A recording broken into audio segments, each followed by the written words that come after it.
Let's get this party started. Let's get this party started. Let's get this party started. It's a Bible reading party. Hey, oh, hey, oh, hey, oh.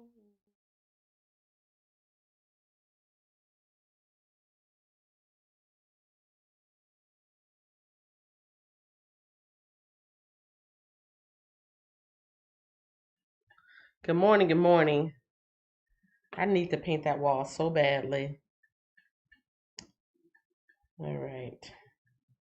I don't know if any of my coworkers are actually up, but whenever I see them on I try to catch them and try not to be too much of a nuisance, but I will send them a link, share the live stream out. So it took me a little bit longer than normal to come on because I saw somebody responded to me from yesterday, and I was like, "Hey, girl, I'm okay. How you doing? By the way, I'm live. We all the way live. We all the way live, reading the Bible, reading the Word. That's what we do, and that's what you heard. Yes, get this party started. It's a Bible reading party. Hey, oh. So, how is everybody today? Today is May 15th, 2020. TGIF. Yes, it is Friday. It is Friday morning. According to my clock on the wall, it is 7:15 a.m. on a Friday morning, May 15th, 2020. I hope you all are doing well. Me, I'm okay. I'm trying to ease back into a daytime sleeping schedule because, as I have mentioned, I'm supposed to be going back to work Sunday night, I think. And for the last 2 months, I've been sleeping in the daytime, sleeping at night like a normal person and staying up all day. And so I need to slowly transition into staying up late, waking up early to do this, but still going back to sleep, and it's a mess. So yeah, I intentionally stayed up till 2 o'clock last night in the morning so that I can kind of get used to staying up again, and then I'm probably gonna take a nap right after this, and I will try to sleep in a little bit, and get up late and try to stay up a little later tonight. At least stay up till 2, and maybe stay up to 3 in the morning. Maybe stay up till 3 in the morning, 4 if I can make it, and then by Saturday night, I'll be up all night, and then come Sunday night, I'll be ready to go to work. Ooh, I'm ready, I'm not ready. I'm ready, I'm not ready. Let's say hello to the people in the chat and welcome, welcome. If you're here for the first time, welcome. And if you came back, welcome back. The early bird in the room is The Wiz. Anybody who has not seen the movie The Wiz needs to see it. Not only will you enjoy it for its our creativity, but you'll know why I say it that way. The Wiz. Let's see. Right after The Wiz, we got Eva Frazier. Oh wait, first The Wiz says good morning, 40 fam. That's an interesting way to say it, but yeah, to spell it. Matter of fact, that looks Vietnamese, and I think I have a Vietnamese person in here. Good morning, my Vietnamese friend. Girl or son. I don't know what you're saying, but welcome. Let me go on down the line. I hit the like button, says Eva Frazier. I wish everyone a blessed day. Now I gotta open up another window so that I can use Google Translate, because I know most people would be like, I don't know what they're saying, or hi, bye, whatever. But me, I love languages. I love languages. Always have ever since I was young. I'm working on a piece. My mini video ideas. Somebody said, "Are you working on anything new?" I'm always working on ideas. I don't know. I don't always put them out, but I'm always writing down ideas. So I've always loved languages, and I want to talk about the importance of speaking multiple languages for business. So keep an eye out for that. I think I did my voice recording of it. Like lately, sometimes I write down my note ideas. Sometimes I'll take my phone and I will record my ideas just so I can play it back to myself. And yeah, now I just need to put some footage with it. The clouds are beautiful, my dear. That is what I just used Google Translate. I thought that was Vietnamese. That is what Chuan Chan Free. Hold on. I know this is a tonal language, which means some of the vowel sounds go up and some of them go up and down. Some of them go up, some of them go down, and some of them are flat. So, Chan Chan Hui Vuignon says the clouds are beautiful, my dear. Um, I think that's a guy. I'm looking at a very small picture, but I think that's a guy. So welcome. I used to know just a few Vietnamese phrases just from playing around, like literally, like literally. I'm telling you, I was making that video. Uh-oh, I was talking about languages. I was talking about languages 2 days ago. Not with you guys, voice recording it for another video that I'm trying to make. And I like languages. So this is my Vietnamese book. I know you guys are like, you just happen to have a Vietnamese book sitting around? Yeah. Yeah. Yes, I do. Cause that's what I was doing. So that's that one. Y'all know how I feel about Japan. Yay! That's my Japanese study book. This is a couple years old, so I'm not even reading this anymore. But I bought it a couple years ago. Anybody who was in one of my eBay live streams when I was showing off my eBay stuff, you saw this book. And this is from me taking some college courses years ago. Like, I think I was still in Michigan. No, I wasn't. I was going to say, I think I was still in Michigan when I took this one. But when I first came to Texas, I took a French class at the community college. So yeah, I like languages. I like languages. And I was recording some stuff on my phone that I need to finish editing, talking about it, and there we go. That's one of them that I'm interested in. Vietnamese is a very rhythmic, musical, melody type of da da da da da da da da. It has a different sound to it because of tones. Tones. You can have the same word with different tone markers on it, and anyways, it says something different. I'm nerding out. I'm geeking out at this point. Let me get focused. You guys know I had trouble focusing sometimes, but I'm geeking out at this moment because I do like languages. So in either case, welcome. Let me see. How do I say welcome? I forget. I used to know. I used to know how to say welcome. Welcome to my home. Chào mừng đến nhà ta. I know I didn't say it right, but Chao Ming Yin Ya Twa. Welcome to my house. Welcome to the house. Welcome to the welcome to the house. Welcome. I said welcome. Welcome to the house, Mr. Nyong. Welcome. See, we living in a digital age. I can go to Google Translate, switch it up, chop it up, switch it up, chop it up, and put it right back out there. So that's cool. Okay, let's move on because I know you guys are like, what about me? I'm here. Eva Frazier, I'm ready for the Bible reading party. Nicole says, good morning, 40 fam. Nicole, bless the like button. Eva Frazier says, I love the countdown. I have a chance to get my morning coffee. Me too, because it's one of them days. Let's see, that's Nightbot asking funny questions that aren't really relative yet. Typing quickly before work. Sorry about the fam spelling. That's okay. See, maybe the spirit of prophecy is coming on to you.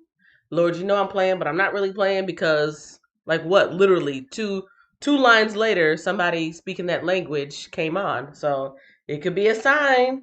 It could be a sign. I'm just saying. Could be a sign. The Wiz. SPT's back in the house. SPT, you updated your logo. You're my favorite person in my heart. Sorry that I'm coming late. You're my favorite SPT YouTube friend. You know that? Of all my YouTube friends with the name SPT, you are my favorite. Just letting you know. But you're never late. You're always on time. Let's see. That's me saying, "Welcome to my house. To my house."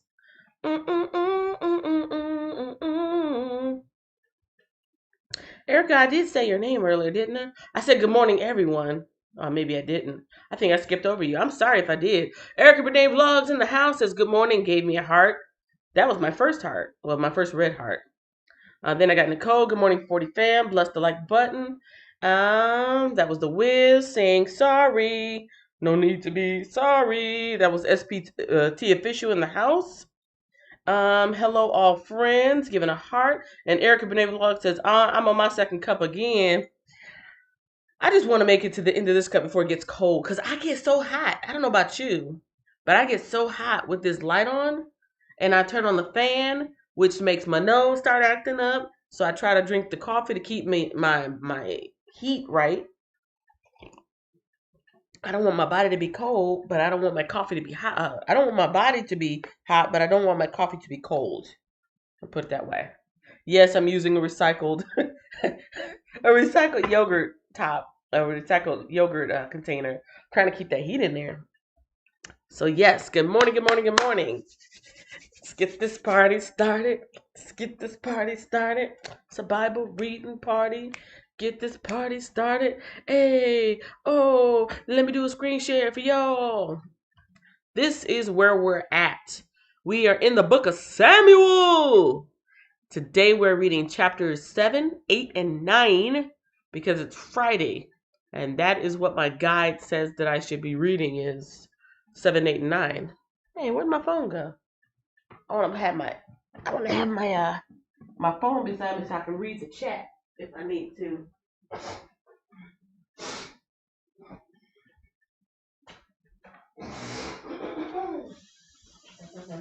Yeah.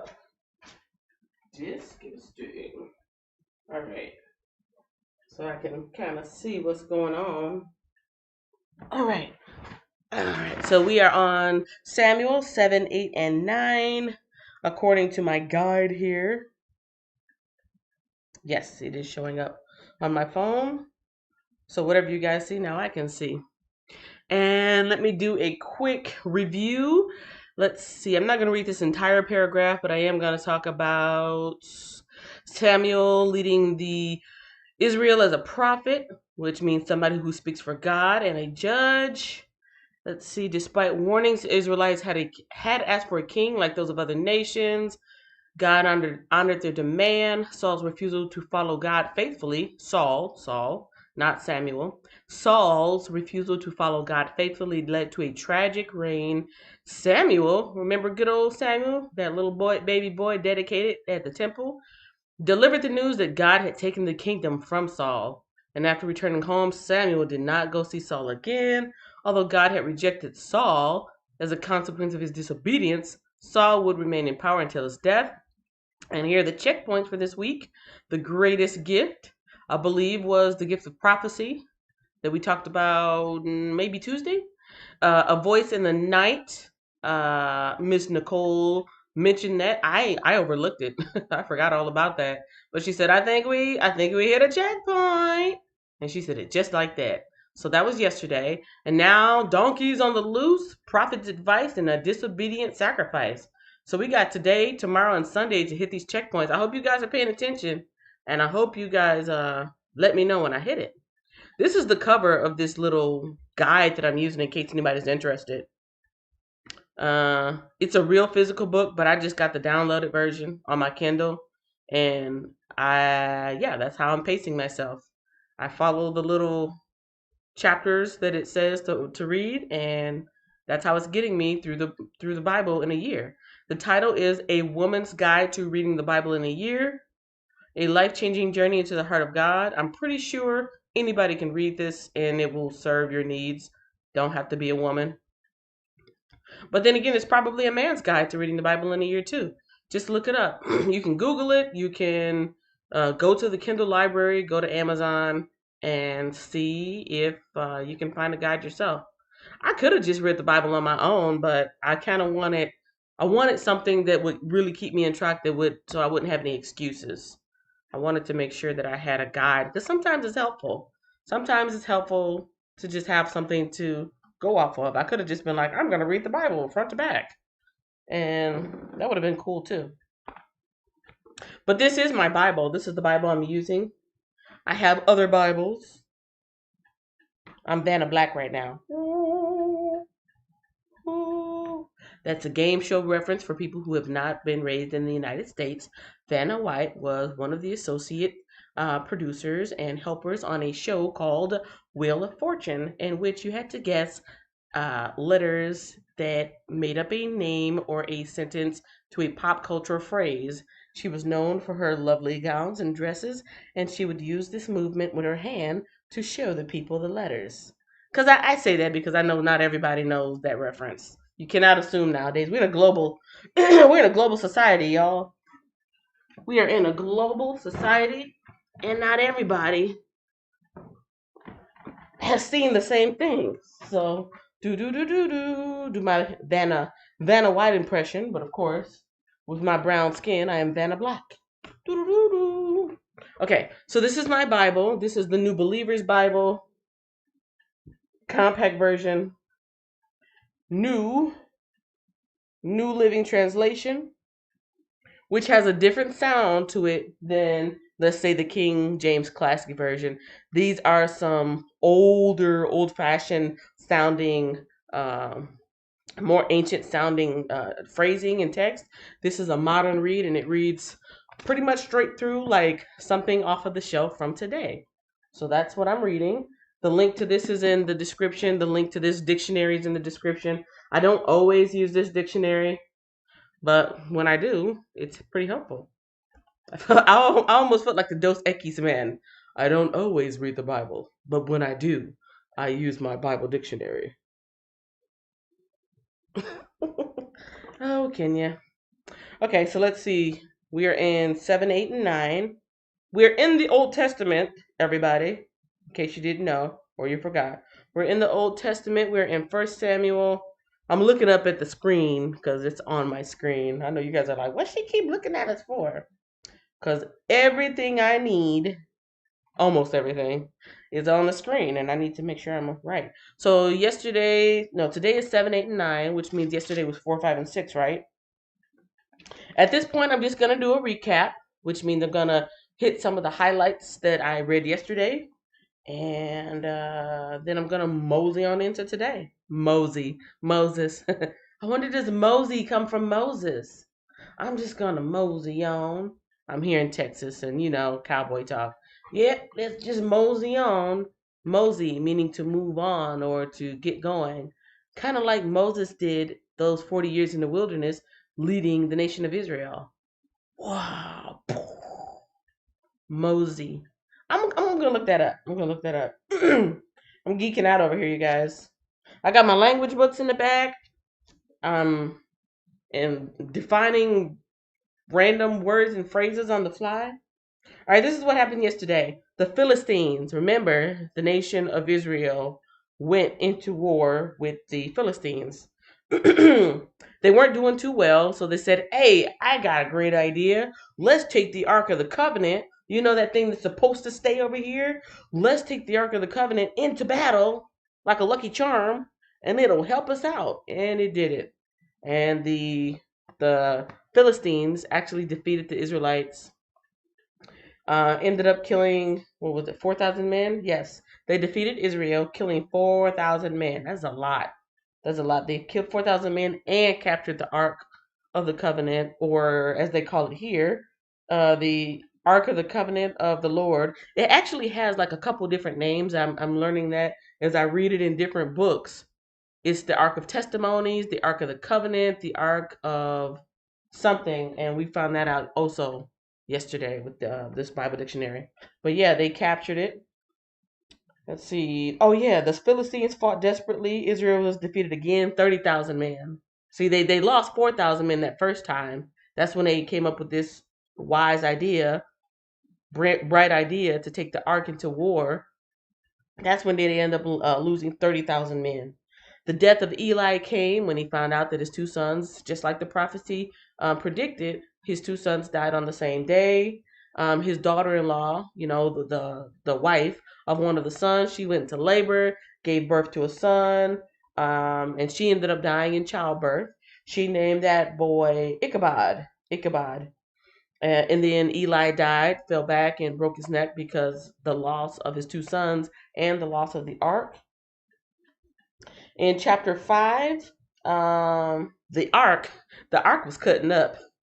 The ark of the Lord was cutting up in its new home. So they put the ark of the covenant right next to this pagan idol, this statue type of pagan idol. And not once, not twice, but 3 times when the Philistines came to their temple, that baby was face down. Pow! It had fallen 3 times. And then some plagues start happening. People start getting tumors. These rats start showing up. And they were like, oh no, this thing has got to go. And so they kept pushing it on to the next town, which it was 5 of them, 5 kingdoms in Philistia, 5 kingdoms. And everywhere that this ark went, uh, tumors and rats followed. And so they finally said, let's give this back. So that's what was going on in chapter 5. In chapter 6, the Philistines returned the ark. They tied it up to 2 cows, and they said if these cows, go astray, then we'll know it was just our bad fortune that this stuff happened to us. But if they just keep going in a straight line until they go back to its home, then we know that this came from their God, and this is not meant for us. It's meant for us to give it back to them. So the Philistines returned the ark. The ark is moved to Kiriath Jearim. And yes, that's what happened yesterday. So now we're going to jump in today. But first, coffee. And let me make sure I didn't miss anybody coming in. Like Hannah Gatlitz, who came in, 2 minutes ago and says, good morning. And she said it just like that. Oh, I'm trying to watch my sugar. I really wanted to put some sugar in this coffee. You know what? It doesn't matter how much sugar or milk or cream or cinnamon or chocolate or whatever I put in my coffee. It's not going to taste like Starbucks. Yes, Starbucks is overpriced. Starbucks is over whatever. But something about the way they make their coffee, oh, my coffee never tastes like that. My coffee's always, bleh. Oh well, it is what it is. I just need the boost. All right. Okay, so I didn't miss anything. I caught up. Hannah came in. And now we're going to jump into today's reading. So you're right on time. Hannah is right on time because I'm going to read chapter 7. Chapter 7. So the men of Kiriath Jearim, that's where they just took the ark. The men of Kiriath Jearim came to get the ark of the Lord.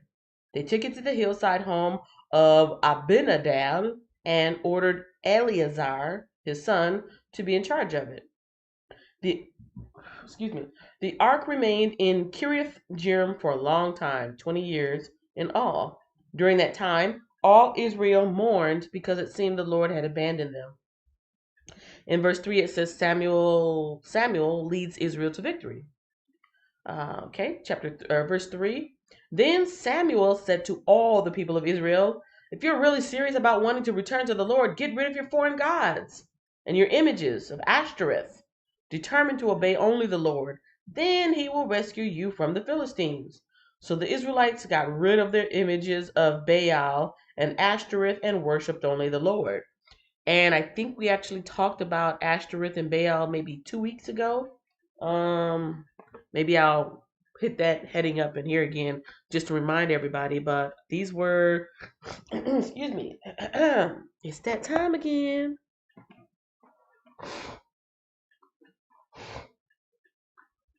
Don't mind me. I'm just spitting phlegm into a paper towel. because this fan is starting to make me a little bit supersonic. Supersonic.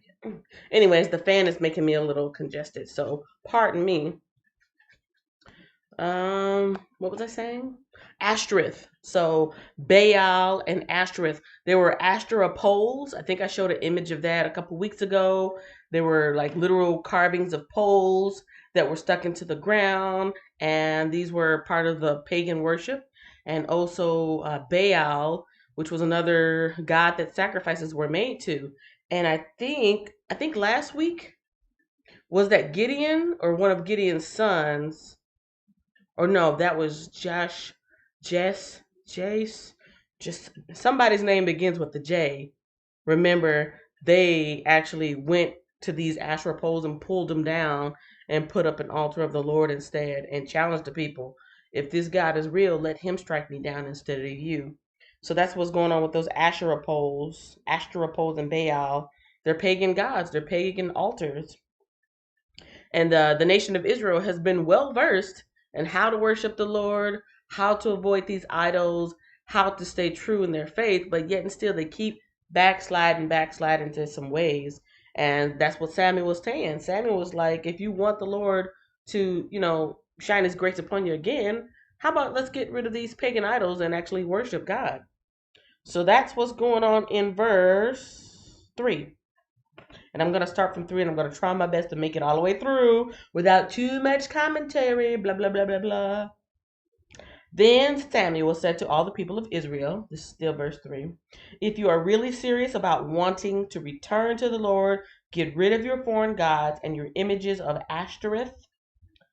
Determined to obey only the Lord, then he will rescue you from the Philistines. So the Israelites got rid of their images of Baal and Ashtoreth and worshipped only the Lord. Verse 5. Then Samuel told them, gather all of Israel to Mizpah, and I will pray to the Lord for you. So they gathered at Mizpah, and in a great ceremony drew water from a well and poured it out before the Lord. They also went without food all day and confessed that they had sinned against the Lord. It was at Mizpah that Samuel became Israel's judge. Okay, quick commentary. I think this is the first time fasting is mentioned, isn't it? At least in the Old Testament. This is the first time I remember reading about somebody going without food intentionally, fasting. Verse 7. When the Philistine rulers heard that Israel had gathered at Mizpah, they mobilized their army and advanced. The Israelites were badly frightened when they learned that the Philistines were approaching. Don't stop pleading with the Lord our God to save us from the Philistines, they begged Samuel. So Samuel took a young lamb and offered it to the Lord as a whole burnt offering. He pleaded with the Lord to help Israel, and the Lord answered him. Just as Samuel was sacrificing the burnt offering, the Philistines arrived to attack Israel. But the Lord spoke with a mighty voice of thunder from heaven that day, and the Philistines were thrown into such confusion that the Israelites defeated them. The men of Israel chased them from Mizpah to a place below Beth-kar, slaughtering them all along the way. In verse 12 it says, Samuel then took a large stone and placed it between the towns of Mizpah and Jeshanah. He named it Ebenezer, which means the stone of help. For he said, up to this point the Lord has helped us. So the Philistines were subdued and didn't invade Israel again for some time. And throughout Samuel's lifetime, the Lord's powerful hand was raised against the Philistines. The Israelite village near Ekron and Gath that the Philistines had captured were restored to Israel, along with the rest of the territory that the Philistines had taken. And there was peace between Israel and the Amorites in those days. In verse 15, it says, Samuel continued as Israel's judge for the rest of his life.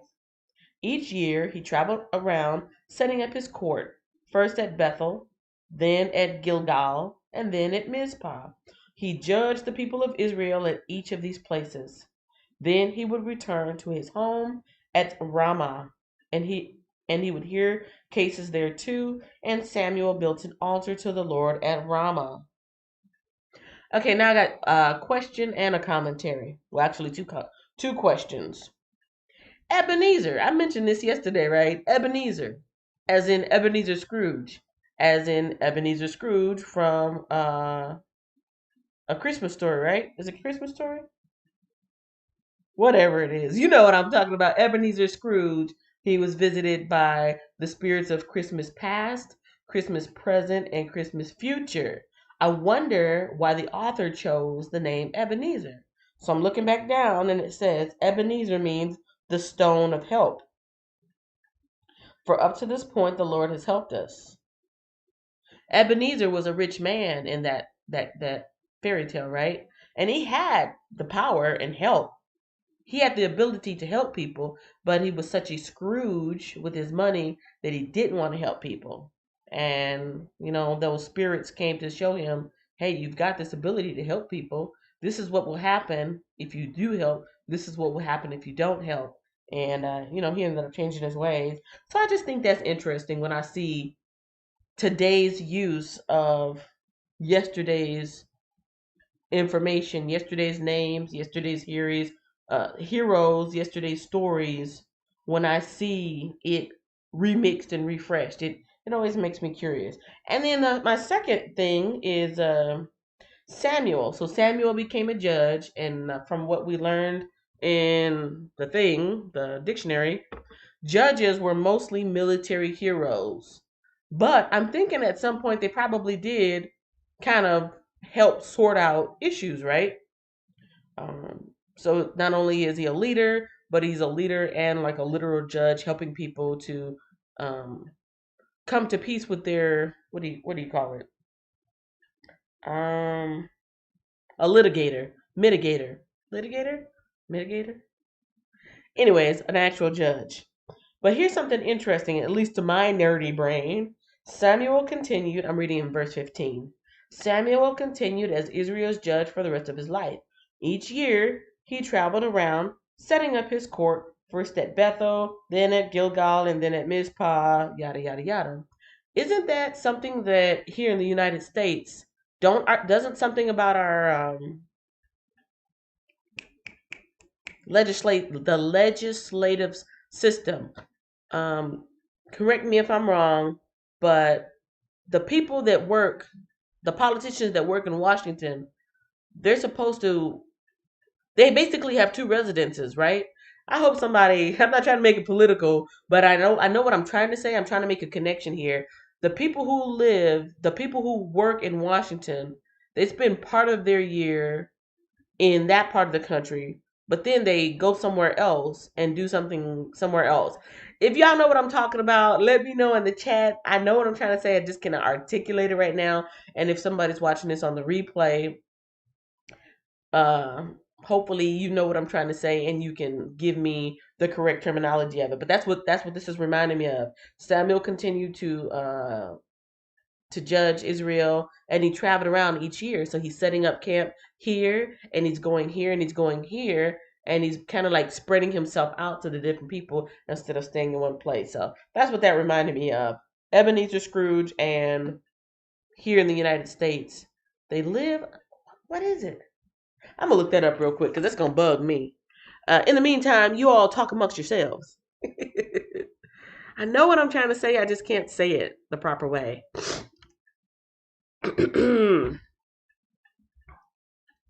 Congress has two houses. No, that's not what I'm trying to say.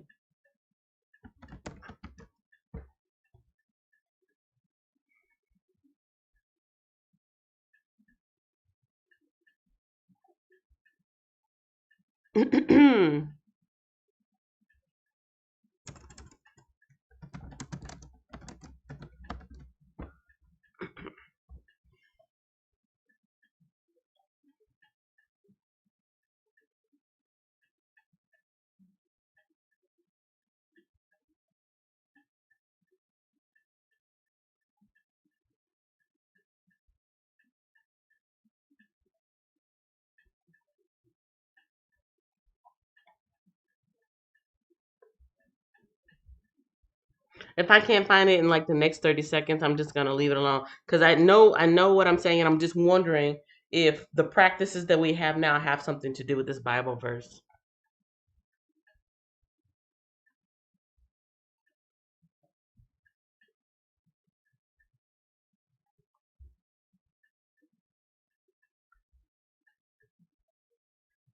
Hmm.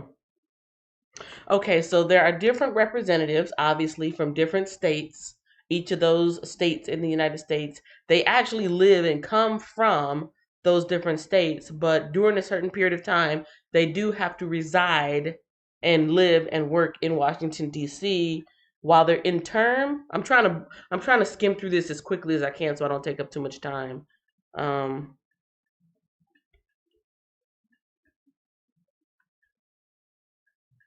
their families remain in the district, but they would have their meetings there. Yeah. Anyways, I'll look it up and hopefully redeem myself later on. Sometimes what I'm reading and thinking about have nothing to do with each other, and sometimes they're related to each other. But I think I read that somewhere, I learned that somewhere, that when they are in session, the politicians live in the place where they're working, which is Washington, D.C., District of Columbia. But then when they're not in session, they, I guess, go back to their hometowns or whatnot. Anyways, I'm just wondering if that's how it was for Samuel. Let's see. Saul is acclaimed king. Okay, so here we go. The first king. This is verse 17 of chapter 10. Later, Samuel called all the people of Israel to meet before the Lord at Mizpah, and he said, "This is what the Lord God of Israel has declared. I brought you from Egypt and rescued you from the Egyptians and from all the nations that were oppressing you. But though I have rescued you from your misery and distress, you have rejected your God today and have said, 'No, we want a king instead.' Now, therefore, present yourselves before the Lord by tribes and clans." Verse 20. So Samuel brought all the tribes of Israel before the Lord, and the tribe of Benjamin was chosen by lot. Casting lots, casting stones, casting sticks, or maybe pulling straws. Then he brought each family of the tribe of Benjamin before the Lord, and the family of the Matrites was chosen. And finally, Saul, son of Kish, was chosen from among them. But when they looked for him, he had disappeared. So they asked the Lord, "Where is he?" And the Lord replied, "He is hiding among the baggage." So they found him and brought him out, and he stood head and shoulders above anyone else. Ah! I know he was probably thinking, "Please don't pick me, please don't pick me, please don't pick me, please don't pick me." And the winner is Saul. Make myself small, make myself small, make myself small. Let me go hide. He went and hid in the baggage. Mm. Verse 24. Then Samuel said to all the people, "This is the man the Lord has chosen as your king. No one in all Israel is like him." Well, I guess not if he stood head and shoulders above everybody else. He really did stick out like a sore thumb. He tried to hide. I wonder why he didn't want to be king. That's interesting, right? That's food for thought. And all the people shouted, "Long live the king!" Verse 25. Then Samuel told the people that the rights and duties of a king were. He wrote them down on a scroll and placed it before the Lord. Then Samuel sent the people home again. When Saul returned to his home at Gibeah, a group of men whose hearts God had touched went with him. But there were some scoundrels who complained, "How can this man save us?" And they scorned him and refused to bring him gifts. But Saul ignored them. Nahash, king of the Ammonites, had been grievously oppressing the people of Gad and Reuben, who lived east of the Jordan River. He gouged out the right eye, of each of the Israelites living there, and he didn't allow anyone to come and rescue them.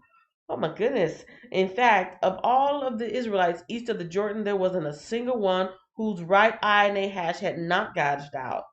But there were 7,000 men who had escaped from the Ammonites, and they had settled in Jabesh Gilead. Why? Just why? Oh, why? Oh my goodness. All right, that's the end of chapter 10. Let me check in with you all here. Laverne Dorsey came in at 7:47 and said morning. And that's all she wrote. Chapter 11, Saul defeats the Ammonites. About a month later, King Nahash of Ammon led his army against the Israelite town of Jabesh Gilead. But all the citizens of Jabesh asked for peace. Make a treaty with us, and we will be your servants, they pleaded. All right, Nahash said, but only on one condition. I will gouge out the right eye of every one of you as a disgrace to all Israel. Give us 7 days to send messengers throughout Israel, replied the elders of Jabesh. If no one comes to save us, we will agree to your terms. Verse 4, when the messengers came to Gibeah of Saul and told the people about their plight, everyone broke into tears. Saul had been plowing a field with his oxen, and when he returned to town, he asked, what's the matter? Why is everyone crying? So they told him about the message from Jabesh. Then the Spirit of God came powerfully upon Saul, and he became very angry. He took 2 oxen and cut them into pieces and sent the messengers to carry them throughout Israel with this message. This is what will happen to the oxen of anyone who refuses to follow Saul and Samuel into battle. Woof. And the Lord made the people afraid of Saul's anger. And all of them came out together as one. When Saul mobilized them at Bezek, he found that there were 300,000 men from Israel and 30,000 men from Judah. So Saul sent the messengers back to Jabesh Gilead to say, we will rescue you by noontime tomorrow. There was great joy throughout the town when that message arrived. A little bit of observation from my part as I'm reading chapter 11. I know sometimes when we think of kings and queens, we think of people sitting up in the castle, royalty, just kind of like living the high life, living high off the hog. I did take a history class talking about well, basically history from the time of, the settlement of the United States, actually before then, when the native people were living here on through up. And it was talking about how in a lot of different cultures, tribal cultures to be specific, it was not uncommon for the king to be right there in the field working alongside the common man. That was more of a European concept that royalty was up above man, the common person, and not doing physical labor. But I was learning that in my history class that it was actually quite common for the king, who was the ruler.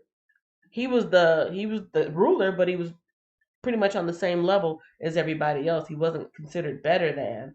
And so as I'm reading that part, King Saul, is in his field plowing the field. At first I'm thinking to myself, why is he in the field? And then I'm thinking, oh, we're not talking about modern day kings. We're talking about biblical kings at that time. And he was the first king too. So he wasn't really putting on airs and saying what he could and couldn't do and shouldn't do. He had to work like everybody else. My second observation was,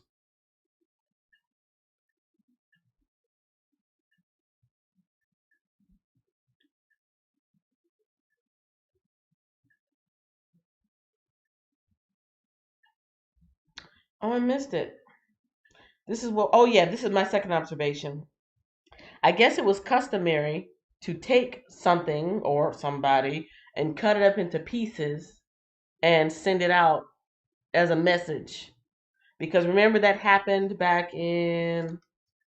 that happened back in Joshua when that Levite priest, he had that concubine, he married her or brought her into the fold. She was acting up, she ran away, he went after her. And then on the way back, those were the guys, all the perverted guys was like, hey, you guys, we see you passing through our side of town. We're trying to do some. And the Levite priest was like, no, but here's the concubine.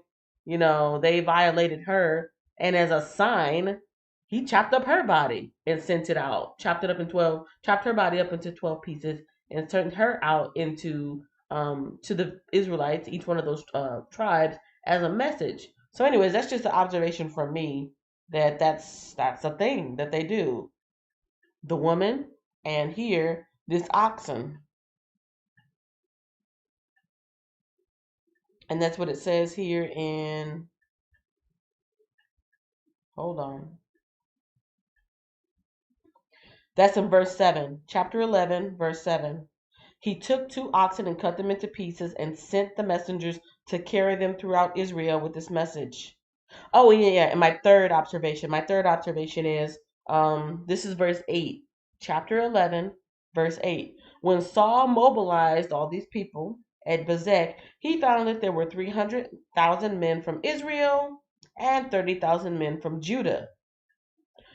Why is there that line of demarcation? He didn't just say Israel, because remember, Israel is this whole big nation. He said there were this amount of men from Israel and this amount of men from Judah. And I'm thinking there's this division because of what was happening a couple chapters ago. I think that was also in Joshua when, like I said, there was that incident with the woman that got caught up and, sent out into pieces, and Israel started to fight amongst itself. Remember? The tribe of Benjamin against, I can't remember the other tribe, but they were actually fighting amongst themselves. And now, instead of this big group of Israel, now it's Israel A and Israel B, or Israel and Judah. If I'm wrong, please correct me. If I'm wrong, correct me. Let me know in the live chat or let me know on the replay. But I think that is the point where Israel is split, and that's why it's talking about Judah, which originally was part of Israel, remember? And Israel. So Israel and Judah. Same family, but it's been a split. There's a schism. So that was my observation there. So Saul sent the messengers, this is verse 9. So Saul sent the messengers back to Jabesh Gilead to say, "We will rescue you by noontime tomorrow." There was great joy throughout the town when that message arrived. The men of Jabesh then told their enemies, "Tomorrow we will come out to you, and you can do to us whatever you wish." But before dawn the next morning Saul arrived, having divided his army into 3 detachments. He launched a surprise attack against the Ammonites and slaughtered them the whole morning. The remnant of their army was so badly scattered that no 2 of them were left together. Verse 12, then the people exclaimed to Samuel, "Now, where are those men who said, 'Why should Saul rule over us?' Bring them here and we will kill them." Uh-oh. Remember those folks that was kind of grumbling and mumbling? Why Saul king? Yeah, I'm not supporting him. I didn't vote for him. They said, "Let's bring those people out and kill them."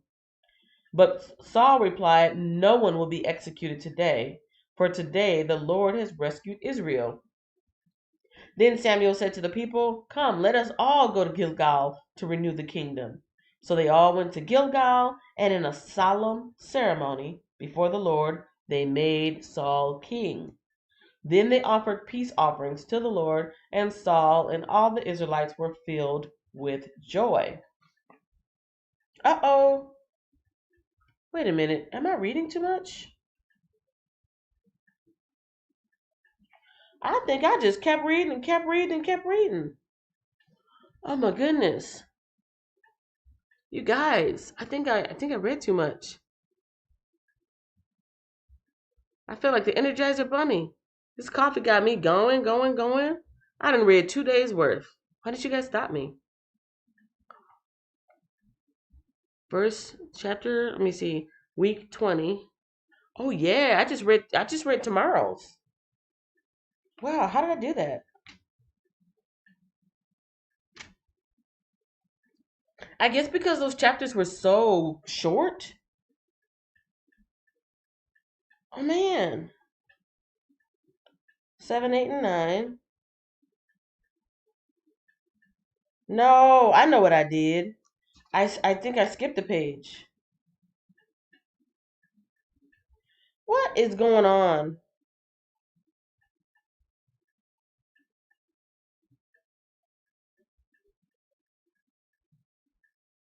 I jumped ahead somehow, and I know I didn't read that. I think when I put my book down and picked it up, I jumped into the right verse, but the wrong chapter. 7, 8, and 9 is today. I read 7. I read 8. Israel requests a king. Saul meets Samuel.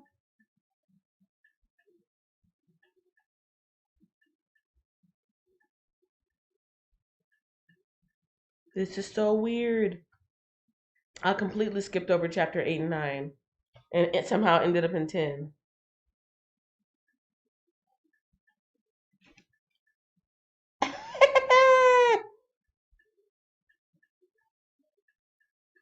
I know what I did. There's a certain spot on the page that I was looking at. Somehow, when I put my Bible down and picked it back up, I went to that same spot and ended up 2 whole chapters ahead. Yes, that's what happened. I was in chapter 7. I was in chapter 7. All right, let's back it up, back it up, back it up. I read chapter 7 where Samuel leads Israel to victory. And after their victory, he said that he was going to move around, judging different places, and he built an altar at Ramah. That was the end of chapter 7. I should have had, I should have picked it up at chapter 8 right there. That's cool.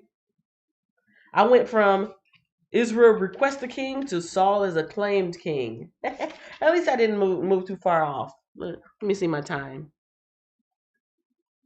Yeah, we're only an hour in. Chapter 8, Israel requests a king. That means everybody in the room is asleep. That's what that means. Everybody's asleep because nobody caught that blooper, that flub. Nobody's like, wait a minute now, Sister Kenya. Wait a minute now, Sister Kenya. You just said he was over here. How did he end up over there? You all are asleep. Wake up. Falling asleep in the church. You should be ashamed of yourself. I'm just playing because this ain't church. This is not church. This is just me reading. This is definitely not church. This is just me reading. So here we go. Chapter 8, everybody. Chapter 8. That's crazy. That is bananas. Yeah, I went back to the exact same spot, but the page had flipped. Chapter 8. Israel requests a king. As Samuel grew old, he appointed his sons to be judges over Israel.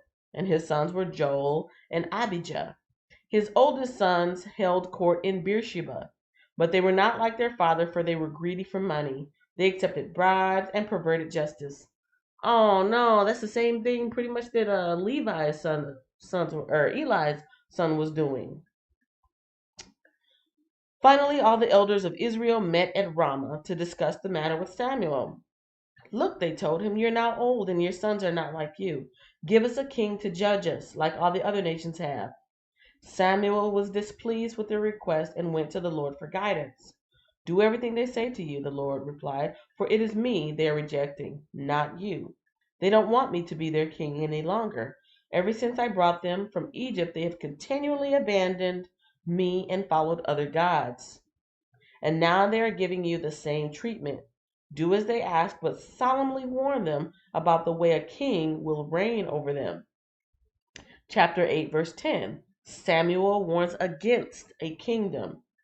So Samuel passed on the Lord's warning to the people who were asking him for a king. This is how a king will reign over you, Samuel said. The king will draft your sons and assign them to his chariots and his charioteers, making them run before his chariots. Some will be generals and captains in his army. Some will be forced to plow in his fields and harvest his crops, and some will make his weapons and chariot equipment. The king will take your daughters from you and force them to cook and bake and make perfumes for him. He will take away the best of your fields and vineyards and olive groves and give them to his own officials. He will make a tenth of your grain and your grape harvest and distribute it among his officials and attendants. He will take your male and female slaves and demand the finest of your cattle and donkeys for his own use.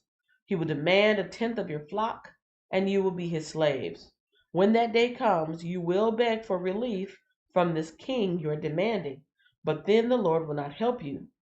But the people refused to listen to Samuel's warning. Even so, we still want a king, they said. We want to be like the nations around us. Our king will judge us and lead us into battle. So Samuel repeated to the Lord what the people had said, and the Lord replied, Do as they say. Give them a king. Then Samuel agreed and sent the people home. Chapter 9, Saul meets Samuel. Saul meets Samuel. There was a wealthy, influential man named Kish from the tribe of Benjamin. He was the son of Abiel, son of Zeror, son of Bechereth, son of Ephiah of the tribe of Benjamin. His son Saul was the most handsome man in Israel, head and shoulders taller than anyone else in the land. One day, Kish's donkeys strayed away. Bop, bop, bop, bop, checkpoint. One day, Kish's donkeys strayed away, and he told Saul, "Take a servant with you and go look for the donkeys." So Saul took one of the servants and traveled through the hill country of Ephraim, the land of Shalisha, the Shalim area, and the entire land of Benjamin, where they couldn't find the donkeys anywhere. Verse 5 of chapter 9. Finally, they entered the region of Zuph, and Saul said to his servant, "Let's go home. By now, my father will be more worried about us than about the donkeys."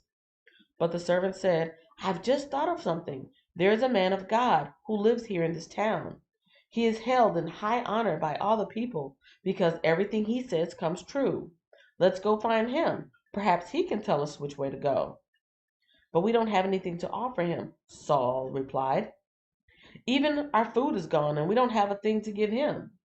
"Well," the servant said, "I have one small silver piece. We can at least offer it to the man of God and see what happens." In those days, if people wanted a message from God, they would say, "Let's go and ask the seer." For prophets used to be called seers. "All right," Saul agreed, "let's try it." So they started into town where the man of God lived. As they were climbing the hill to the town, they met some young women coming out to draw water. So Saul and his servant asked, "Is the seer here today?" "Yes," they replied. "Stay right on this road. He is at the town gates. He has just arrived to take part in a public sacrifice up at the place of worship. Hurry and catch him before he goes up there to eat. The guest won't begin eating until he arrives to bless the food." So they entered the town, and as they passed through the gates, Samuel was coming out toward them to go to the place of worship. Now the Lord had told Samuel the previous day, "About this time tomorrow I will send you a man from the land of Benjamin. Anoint him to be the leader of my people Israel. He will rescue them from the Philistines, for I have looked down on my people in mercy and have heard their cry." When Samuel saw Saul, the Lord said, "That's the man I told you about. He will rule my people." Just then Saul approached Samuel at the gateway and asked, "Can you please tell me where the seer's house is?" "I am the seer," Samuel replied. "Go up to the place of worship ahead of me. We will eat there together, and in the morning I'll tell you what you want to know and send you on your way. And don't worry about those donkeys that were lost 3 days ago, for they have been found. And I am here to tell you that you and your family are the focus of all Israel's hopes." Saul replied, "But I am only from the tribe of Benjamin, the smallest tribe in Israel, and my family is the least important of all the families of that tribe. Why are you talking like this to me?" Verse 22. Then Samuel brought Saul and his servant into the hall and placed them at the head of the table, honoring them above the 30 special guests. Samuel then instructed the cook to bring Saul the finest cut of meat, the piece that had been set aside for the guest of honor. So the cook brought in the meat and placed it before Saul. "Go ahead and eat it," Samuel said. "I was saving it for you even before I invited these others." So Saul ate with Samuel that day. Verse 25. When they came down from the place of worship and returned to town, Samuel took Saul up to the roof of the house and prepared a bed for him there.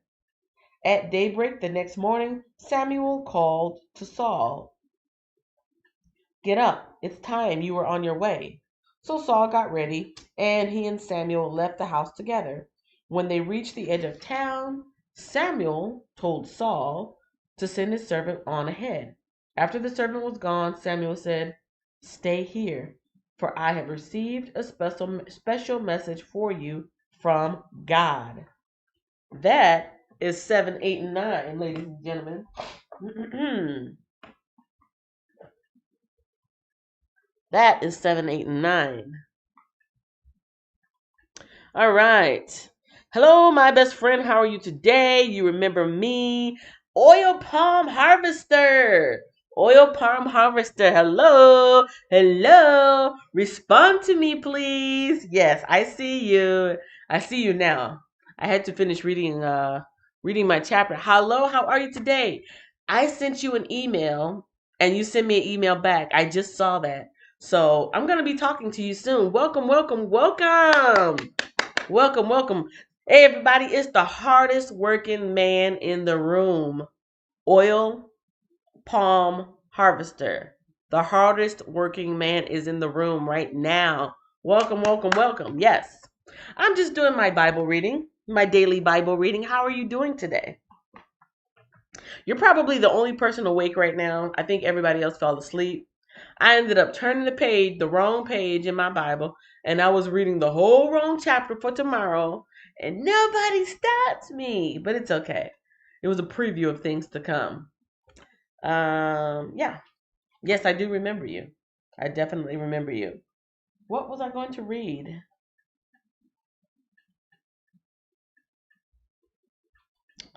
I don't remember. I was going to read something in here, but I can't remember. Chances are it was probably for tomorrow's reading anyway, since I'm ahead. Uh oh.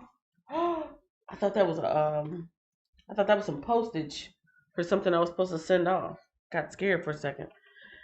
Yes, that is it for the reading today. Um, yeah. Let's see. Donkeys on the loose and a prophet's advice and a disobedient sacrifice. So that was the checkpoint for today. Donkeys on the loose. We may or may not have touched on a prophet's advice because I think at this point Samuel is about to tell Saul what's going on. But yeah, I think that's going to be for tomorrow. Nicole says, special message from God. Yeah, just like he had that special message for Eli. And by the way, for those interested, I did actually watch the movie, The Book of Eli. I downloaded it from the Google Play Store and watched it again. I hadn't seen it since I first watched it years ago. And yes, it's very interesting when you start to read the Bible how you can see things differently from before you knew anything about the Bible. And of course, this is a Bible story retold, and Eli represents somebody, the girl represents somebody, what's going on in the movie represents something. And let's see. I could probably do like a video commentary on it. I wouldn't do it here on this channel, but I could probably do a commentary on it now that I see with different eyes what the movie writer was trying to say, either intentionally or unintentionally. So that was that. Let's say, have a good day, Kenya. Thank you. Have a good day, The Wiz. I forgot I was gonna watch that.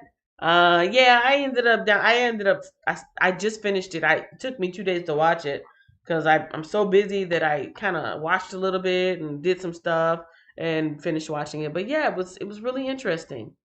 The Book of Eli. I mean, there's a lot of symbolism in there, a lot of straightforward messages, and a lot of symbolism with him being blind and just a lot of different stuff. So that was good. So yes, roll call time. Roll call time. Eva Frazier, shout out to you. The Wiz, shout out to you. Erica Brene Vlogs, shout out to you. Tran Chan Fu Winyong, shout out to you. SPT Official, shout out to you.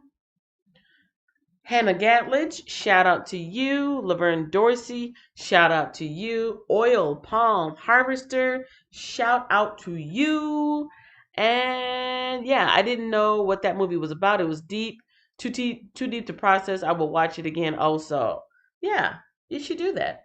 And then shout out to Nightbot who didn't time anybody out today. So good job. Everybody, thank you so much for joining me in today's Bible reading. And I'll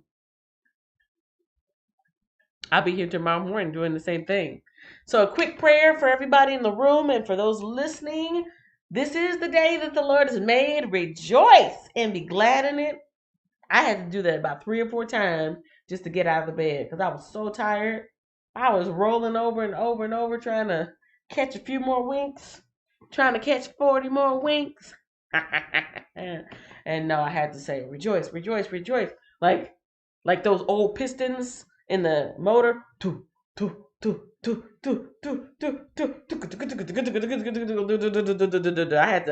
I had to gear myself up to get up out of that bed. Which I'm gonna go lay down again anyways. But anyways, rejoice. Rejoice! Have you ever said a word so many times that after a while it just sounds weird to you? Like rejoice, rejoice, rejoice, rejoice. Like what? Rejoice. It sounds funny. It sounds so funny it makes me want to look it up. Rejoice. So if you rejoice, does that mean you've joiced before? And what does it mean to joyce? Does joyce come from the word joy? I don't know. I'm geeking out, y'all. I'm geeking out. I told you guys I like languages, right? I like languages and I like words. You know what you call somebody who likes the study of words? An etymologist. You know what do you call a person that likes to study bugs?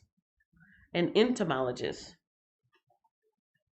So you can't get those two mixed up. I really like words.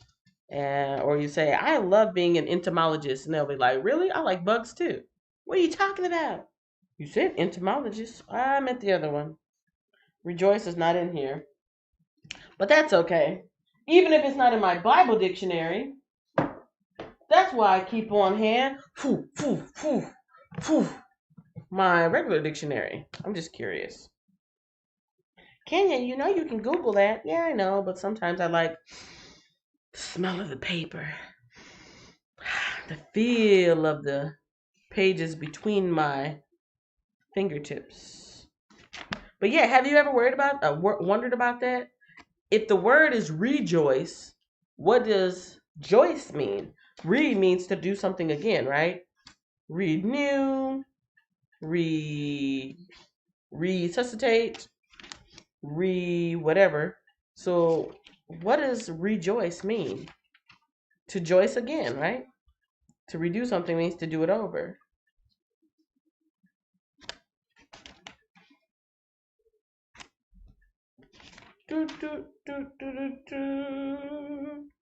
It's one of them old school dictionaries. Look at that. Got the little thumb holders there. I like books. Books are my friends. Rejoice! Rejoice. To be glad. To take delight. To rejoice in another's happiness is one example. To make joyful or to gladden. Um, yep. So I'm looking at the breakdown. It actually comes from the French word rejoice. Read your ear. Read your ear. No, this is the French word that it comes from. Rejoice. Rejoice. I know I got some French speaking followers in here. Not in here right now, but sometimes they come in. I think they would understand this a little bit better. I just love geeking out. So rejoice means rejoice. I'm looking at this word, the breakdown of it. Rejoice means to do over again, and jouir means joy. So I was right. Joy. So to rejoice is to gladden yourself. Is to make yourself happy. Did you know that? I think not. Maybe you did. I don't know. So yes, this is the day that the Lord has made. Make yourself happy. Make yourself glad.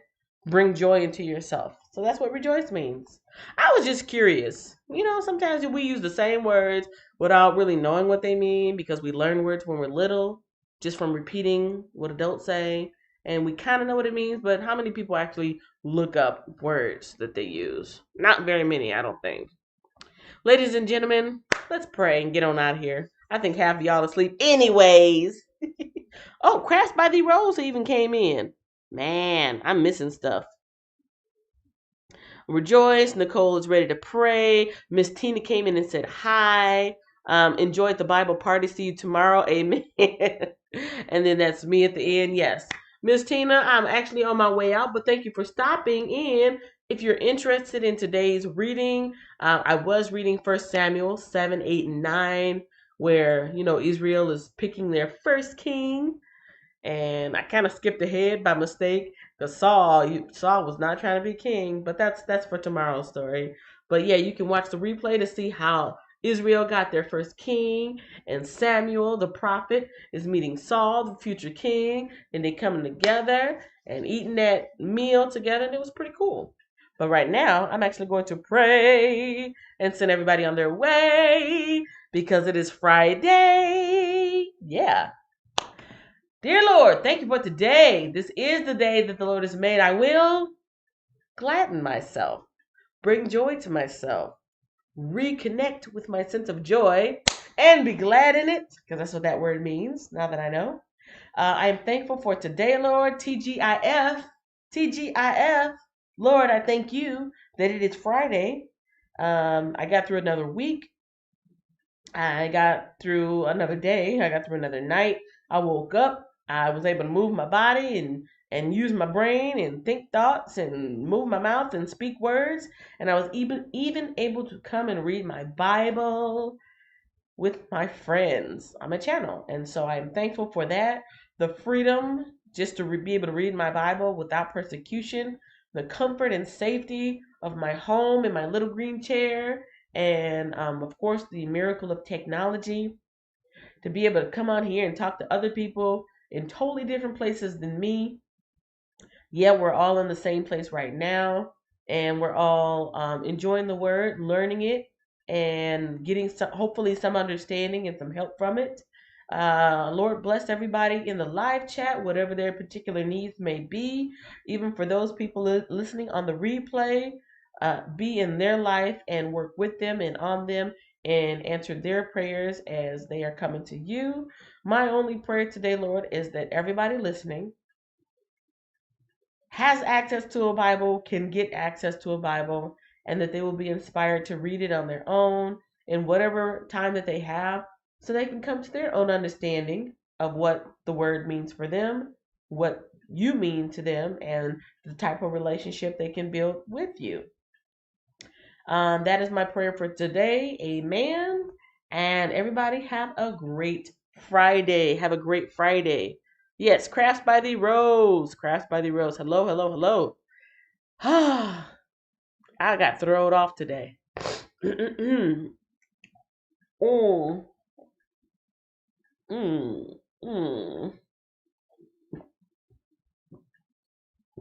It was hot and nasty. Now it's cold and nasty. What?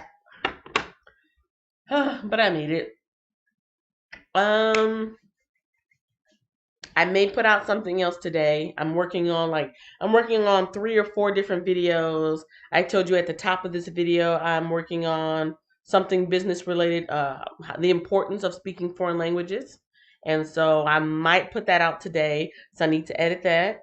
I'm working on another piece, and then of course I've got two interviews for my boss series. I spoke to 2 individuals over the last 2 night over the last 2 days, and each one of those interviews is an hour long, and I need to compress it into 15 minutes or less. So that's gonna take me a while. For every 10 minutes of my videos that you watch, it takes me about an hour to edit it, to cut things out, because I have to listen to it. I have to watch it myself. I have to listen to it, cut it out, chop it up, listen to it, mix it up, chop it up, listen to it, and it takes a really long time. That's why it takes so long to edit, because it takes you 10 minutes to watch a 10-minute video, but it takes me an hour to listen to it, chop it up, do whatever, and I got to do that with 2 different people. One interview is an hour long, the other one is 3 hours long, and I have to take that 3-hour interview and compress it into maybe 20-minute interview, 30 minutes at the max, because I know people have short attention spans. I know people don't watch my videos in whole. I don't know that people don't watch the whole video because I can see it on my analytics that people watch the first 5-10 minutes and they cut out. If it's a 20-minute video, if it's a 10-minute video, they watch the first 5 minutes and they cut off. If it's a 5-minute video, they watch the first 3 minutes and they cut off. So that's just the nature of things. So I need to make sure when I'm editing it, I can give you guys as much information as possible, but like put it in really small, digestible chunks. And that takes so long. So yeah, that's what I'm going to be doing today. I'm going to be editing an hour-long video, which is probably going to take me 6 hours to do. I'm going to edit a 3-hour video, which is probably going to take me 8 hours to do. I'm going to edit one of these shorter ones. One of these might just take me an hour because it's going to be like a 5 or 6 minute video, but it's probably going to take me an hour, and then the other one's probably going to take me an hour. So yeah, that's what I'm going to be doing today. What are you going to be doing today? Yeah, fun stuff, but I wouldn't have it any other way. If I could do this for a living, I would. Matter of fact, I'm trying to. Take it easy, you guys. Entrepreneur Drive 40, Entrepreneur Drive. Entrepreneur Drive 40, Entrepreneur Drive. Entrepreneur Drive 40, Entrepreneur Drive. Thanks for watching, share, like, and subscribe. Thanks for watching. See you at the next Bible reading party, 7 a.m. Central Standard Time.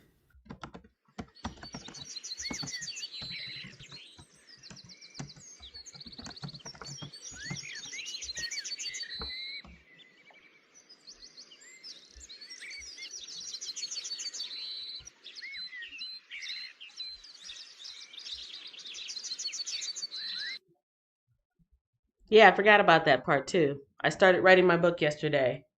So, before the end of the year, that's going to be one of my New Year's resolutions. Like I said, I will be writing a book this year. So, stay tuned for updates on that. And thank you guys for your continued support.